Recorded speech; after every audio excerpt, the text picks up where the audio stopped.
Well, good morning, everyone. This is Ben at Pecan Hill Farms. Today I'm going to try to get started in something that I've always wanted to do. I've always been interested in aquaponics. But today what we're going to do is hydroponics. Here are some of the things that I needed to get started. Over here we had our master blend tomato and vegetable formula, the calcium nitrate, and the Epsom salt, and that all came from powergrowsystems.com. I got a scale here to weigh it out, stir stick, tape measure, a bowl to measure out my water, and to mix my solution. The cucumber seeds I'm going to use, some clay pebbles that I used in the net cup, and here's a pH testing and hydroponic control kit. You can either, if you have to raise your pH, they have the stuff for that, to lower it there, the acid, and then the pH and the tester. And then here is just an old paint bucket, a 5-gallon bucket that I washed out.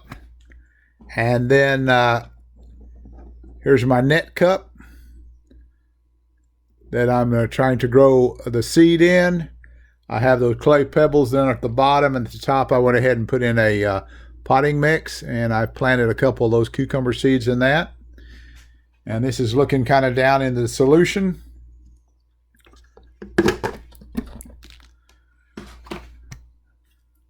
And that's where I mix the tomato, the 3-part kit, to make this hydroponic growing solution. So let me put this camera back down, and we'll start talking about how we did it. Okay. I've always kind of been interested in aquaponics, and I've watched those YouTube videos where they have those big, like 300-gallon totes, and they raise fish in them, and they circulate the water over their plants, and they grow their vegetables that way. And I've always been interested in that, and I think I even got a book on it once and read up on it, but I come to the conclusion that even though it looked like it was a great system and those people were having tremendous success with it, it's probably a little bit more involved than I wanted to get into. So then the other day I was watching one of my YouTube channels that I enjoy watching, Arms Family Homestead out of southern Oklahoma. And he started talking about they were raising cucumbers in, I think he had 5-gallon buckets and also 55-gallon drums. And so that kind of piqued my interest, and that is called hydroponics. And he mentioned a website on there. It's called MHP Gardener. And I went to his YouTube channel, and he had the formulas on how much of each of these nutrients that you needed to put in per how much water you had. In this instance, it was 12 grams of this master blend, 12 grams of this calcium nitrate, and 6 grams of Epsom salt. And so he had the formula there, and you can get everything at powergrowsystems.com, which I showed you in these bags earlier in the video. So that was kind of interesting to me about how to do something like that. And so I've kind of set it up here this morning, and have created a 5-gallon bucket. I got this old paint bucket, and I cleaned it all up, and then I measured out my solutions here and mixed them separately. They say to mix them separately. And then I added it into this bucket to where I have 5 gallons of water and then the proper ratio of these nutrients. I took me a 3-inch hole saw, made me a hole, and I took one of these, they call them net, I believe net cups, or you can get a, you can use a regular plastic cup. Let's see if I have one around here. You could even use something like this if you wanted to, and you could like drill a lot of holes in it, or and so you could use one of those in there like that if you wanted to. If you didn't want to go find these, I found mine I think at either Home Depot or Lowe's. They're relatively inexpensive. So I decided I'll try this, and I put about half pebbles, half of these clay pebbles, and then half pot and soil in there. And got to kind of, what you want to do is just only bring that solution up to about 1/2 inch off the bottom. You want most of this cup not to be in the water, because that creates the air that the roots need. So the roots will have the nutrients. They'll get their air from around this air gap between the water and the top of the lid here. And so that's what you want. So I put my 5 gallons in there, put in my solution. Then I raised it up. It's a little over 5 gallons where I could get that about 1/2 inch. That's where you want to start with. And then as the roots grow and they absorb the nutrients in the water, they'll grow down with the solution. As the solution is used up, the roots will follow it down, according to what I've seen on other websites. Now, I am an amateur at this. This is the first time I've ever tried it. So, Arms Family Homestead, MHP Gardener, those would be the channels you might want to go to get better information on this. I've got a couple 30-gallon drums that I bought that I'm going to use to grow these cucumbers. And they're outside. Today's kind of a rainy day, so I thought I'd film this part of it on the inside. And then we'll go out tomorrow and I'll get those 55-gallon drums ready. Now, one thing that you need to do is you need to test your water on your pH, according to what I've read. And because if your water's too acidic or too alkaline, too high a pH or too low a pH, it won't work. They recommend somewhere in the range of 5.5, 6.5 a pH. So I got this little testing kit that you test with it, plus it has the base and the acid if you need to raise or lower your pH. So I got out of my tap. They recommend rainwater. I didn't have the rainwater, so I just used tap. So I took this little vial here and filled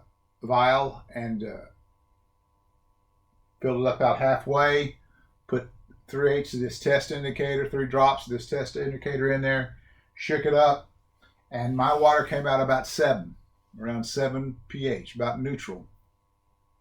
So I filled it up. I put the the solution in there, and then I tested it again. And this time I tested it, and that solution had brought it down to about 6. So that's just about exactly where you want it, according to what I've read and seen on these other YouTube channels. So another thing that's I've wondered about this is, since down here in Texas it gets so hot during the summer, that I worried if you have these just sitting out in the sun on the ground somewhere, that number one, the light, because these are white buckets, you might get algae growing on the inside.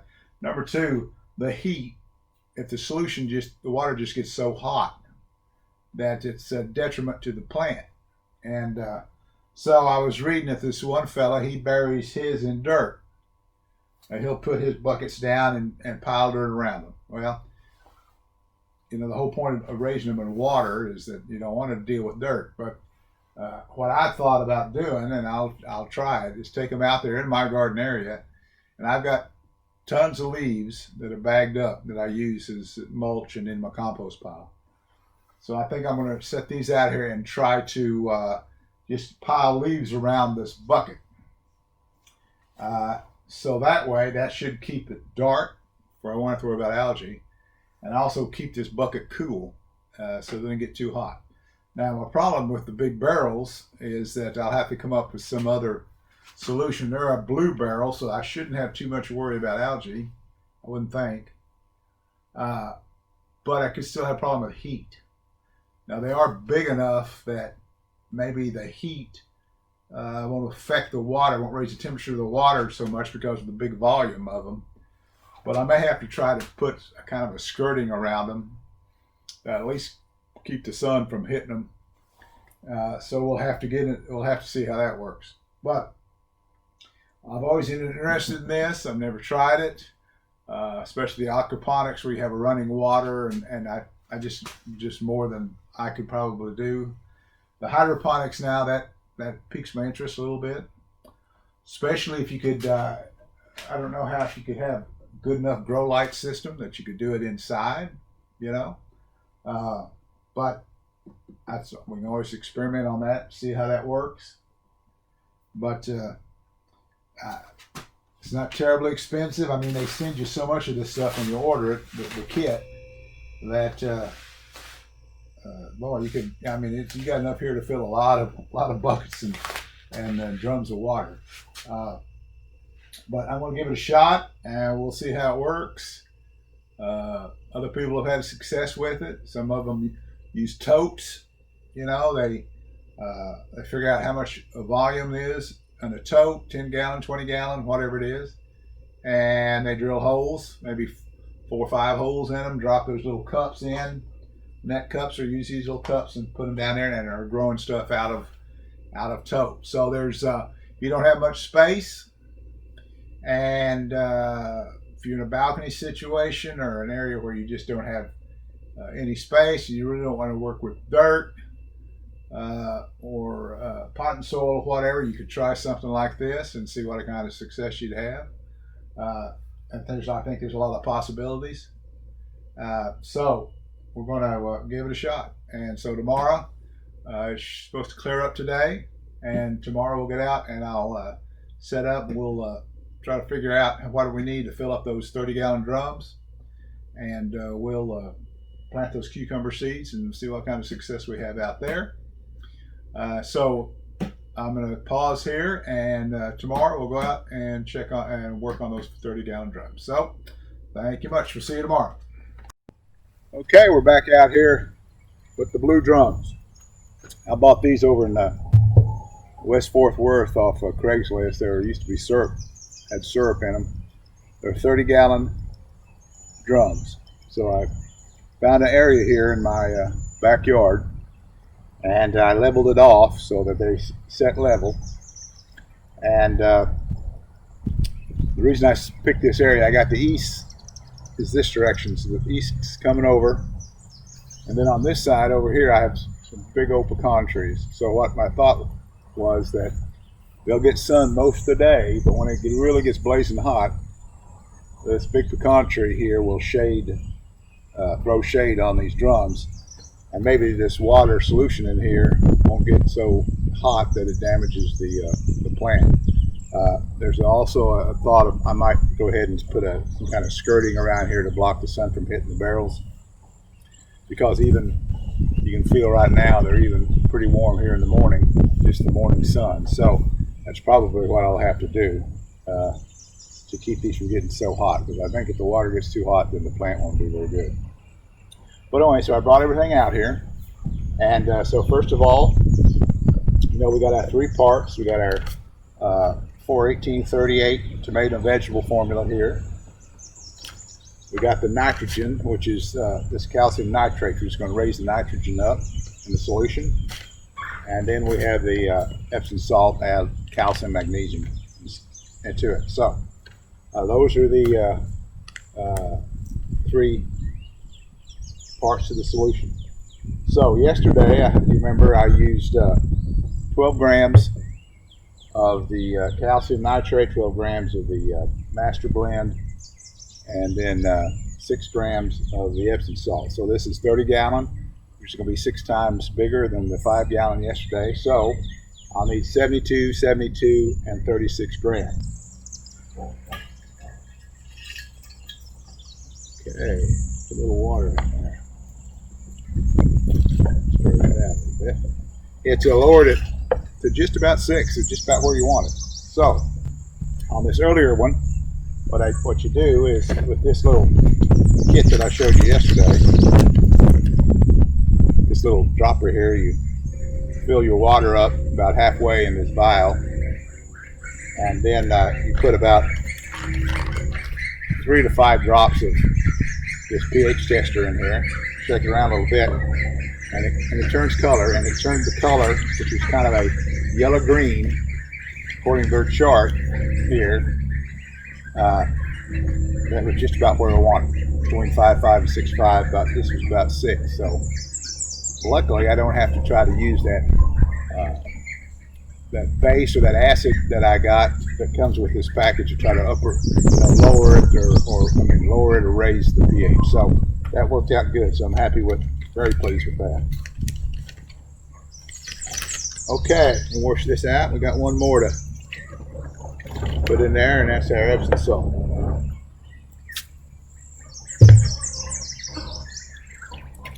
Okay, I think it's pretty well stirred up. So, let's pour it in.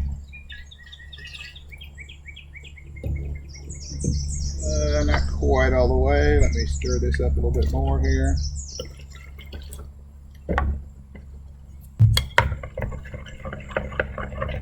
I have one concern about this, is that when I put this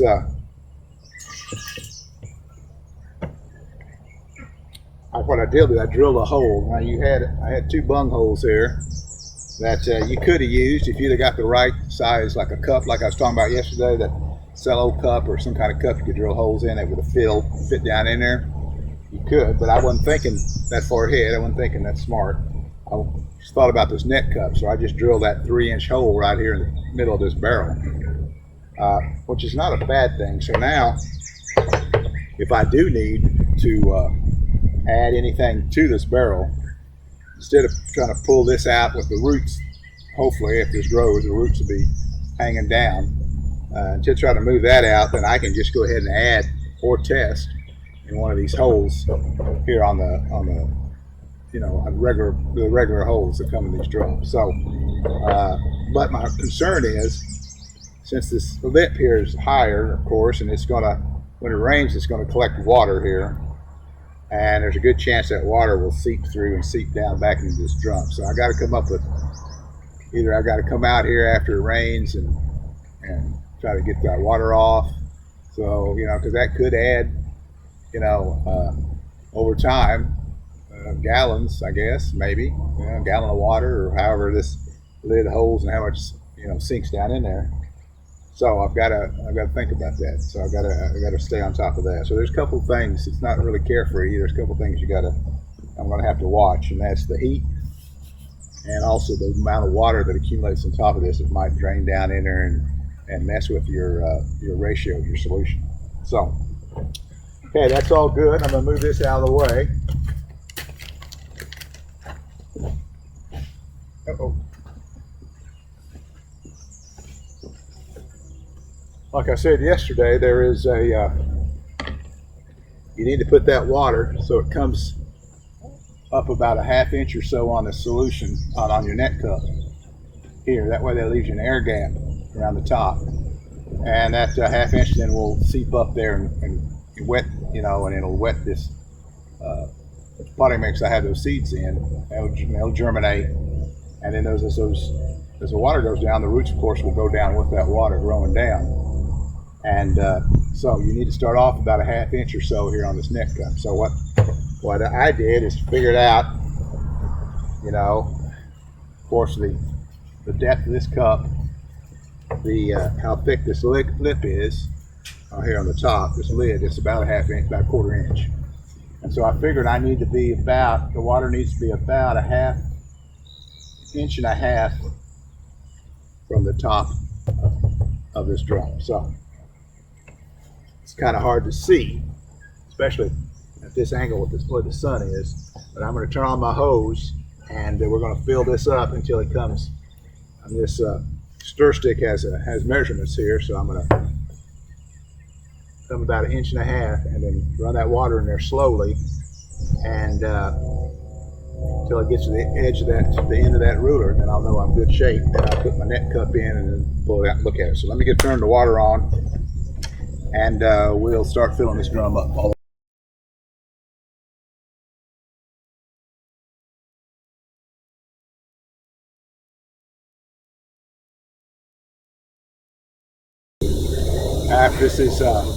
After we get through this drums, I'll take you out and show you where I put that 5-gallon pail that I made out in the garden, and I'm gonna put the leaves around it, so hopefully it'll keep it cool and also keep the algae from going in and go to that white bucket. Hopefully, these being blue, I won't have as much problem, but this is my first time doing it, so you know, I'm going to learn, I'm sure, a lot during this process. Let me pause and I'll show you these ducks I got over here. You remember about 2 weeks ago, they were a little bitty. I'll show you what they look like here in about 2 weeks.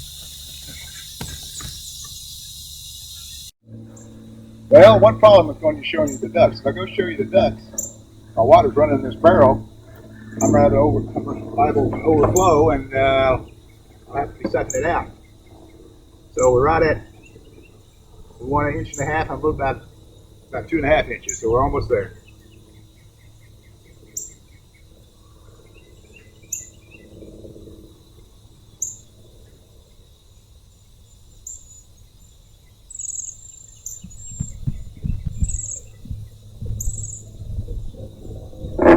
Okay, let's give it a try here and see.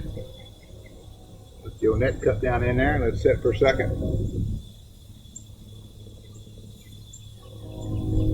Let's see how high that water came up on that. Maybe a little bit more. Not much.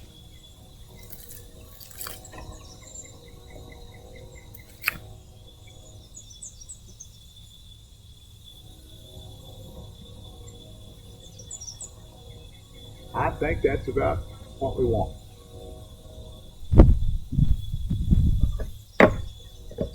Okay, now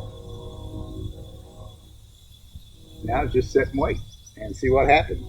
I'm looking forward to this, excited about it. You know, if this works good, then we will maybe do some more of these. I got plenty of totes in the garage that I could use. I mean, doesn't have to be these fancy drums. So I'm going to pause, and then we'll show you the ducks, and then we'll go out and look at where I put the 5-gallon bucket. Okay, we're back in here in the garden area, and this is my this is my what you would call a Ruth Stout bed. You know, Ruth Stout promoted the type of gardening where you just lay down straw, and next year you put down more straw, and you just pull the straw apart and plant your vegetables, and all the breakdown and the straw and the hay and the worms underneath the straw. You know, it was just a great way to garden. And so when I started this gardening out here, I decided I would use two or three different methods of gardening and see which ones I liked. The Ruth Stout one has been kind of a disappointment.